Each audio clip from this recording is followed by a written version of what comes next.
Suonerà la potenza eterna del Requiem di Mozart con il coro in Claravox e l'orchestra Gruppo Archi del Veneto diretti dal maestro Davide Pauletto a rendere onore al grande artista neoclassico Antonio Canova in uno dei luoghi simbolo dello scultore, il Tempio di Possagno, che si trasformerà in palcoscenico. Sabato 16 luglio, in occasione delle celebrazioni per i 200 anni dalla morte di Canova, nel piazzale del Tempio suonerà la musica immortale del compositore austriaco che sarà portata in 3 tappe.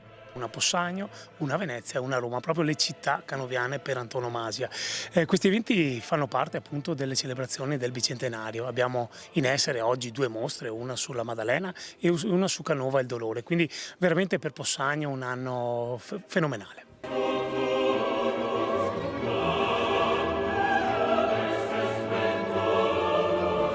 Il 21 luglio sarà invece in scena, sempre al Tempio Canoviano, l'Orchestra Sinfonica del Conservatorio Steffani di Castelfranco Veneto, diretta dal maestro Ernest Oetzel con musiche di Brahms e Tchaikovsky.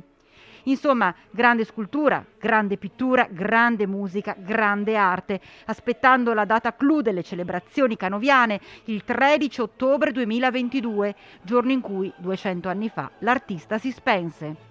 Vedo veramente nella mia cittadinanza un orgoglio enorme di poter celebrare nel modo migliore il suo più grande concittadino.